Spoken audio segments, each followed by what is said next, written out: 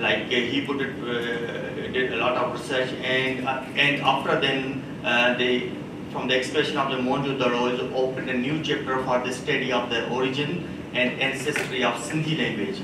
It has been agreed upon, like scholars, archaeologists, historians, anthropologists, that Indus Valley was occupied by non-Aryan people